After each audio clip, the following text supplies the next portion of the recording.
Hi అండి. ఇవాళ నేను చెప్పబోయేది ఇప్పుడు వర్షాకాలంలో చిన్న పిల్లలకి ఎక్కువ దగ్గు, జలుబు అవుతుంటాయి కదా! దీనికి ఒక హోమ్ రెమెడీ చెప్తాను మన ట్రెడిషనల్ మెథడ్‌లో. ఒకసారి చూడండి. ఈ రెమెడీలో మనం ఏం యూజ్ చేస్తాము అంటే తమలపాకులు అంటే బీటర్ లీఫ్ అంటాం కదా! దాన్ని వాము, ఇంకా మనకు గార్లిక్, ఈ మూడింటిని కొంచెం సాల్ట్ యాడ్ చేసి, కొంచెం వాటర్ యాడ్ చేసి చేసుకుంటే ఇది కఫ్ రిలీఫ్కి తొందరగా, కిడ్స్లో అయితే తొందరగా రిలీఫ్ అవుతుంది.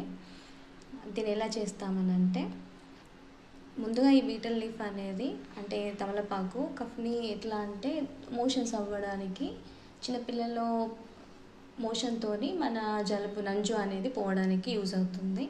ఈ వాము కూడా డైజెషన్కి యూజ్ అవుతుంది. ఈ గార్లిక్ కూడా, ఎందుకంటే గార్లిక్ అనేది యాంటీవైరల్గా యాక్టింగ్ చేస్తుంది. సో మనం పిల్లల్లో యూజ్ చేయవచ్చు. ఎంత క్వాంటిటీ, మనం పిల్లలకి ఎంత యూజ్ చేయాలి అనేది చెప్తాను.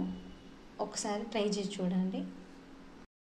ఇప్పుడు మామూలుగా 3 ఇయర్స్ 4 ఇయర్స్ ఉన్న పిల్లలకైతే ఇంత ఆకులో కొంచెం కొంత క్వాంటిటీ తీసుకోండి. ఇంకా ఒక్క మనకు ఒక్క గార్లిక్ అనేది సరిపోతుంది. అంటే ఒక్క ఎల్లిగడ్డ, క్లోవ్ ఇదొకటి సరిపోతుంది. ఇంకా కొద్దిగా ఓమా, ఎక్కువ కాదండి, కొంచెం ఇది తీసుకోండి. ఇట్లా కొద్దిగా సాల్ట్ వేసుకోండి, కొద్దిగా వాళ్ళకు టేస్ట్ రావడానికి. కొద్దిగా ఫస్ట్ దంచండి. దంచిన తర్వాత కొంచెం వాటర్ యాడ్ చేసి లిక్విడ్ లాగా చేయండి.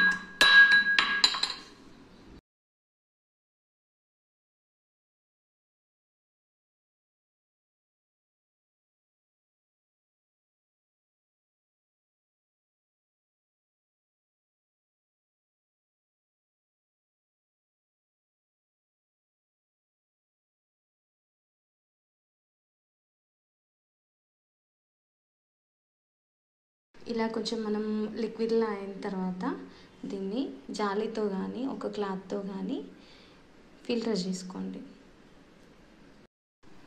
ఇలా మనము ప్రెస్ కూడా చేయవచ్చు. ఇంకా క్లాత్తో అయితే ఇంకా బాగా వస్తుంది. ఇలా ప్రెస్ చేసిందంటే దీనికి ఫిల్టరేట్ ఉంటుంది కదా, దీనికి వచ్చింది మనము ఒక టీ స్పూన్ అంతా యూజ్ చేయవచ్చు. 3 ఇయర్స్ పిల్లలకి, 4 ఇయర్స్ పిల్లలకి యూజ్ చేయవచ్చు. ఇంకా కొంచెం తక్కువ ఉన్న ఏజ్ పిల్లలకి ఇంకా కొద్దిగా యూజ్ చేయాలి. టీ స్పూన్ కంటే తక్కువ యూజ్ చేయాలి. ఇది మంచిగా పనిచేస్తుంది. ఒకసారి ట్రై చేయండి. నచ్చితే ఇంకా ఇంకొన్ని వీడియోల కోసం సబ్స్క్రైబ్ చేసుకోండి.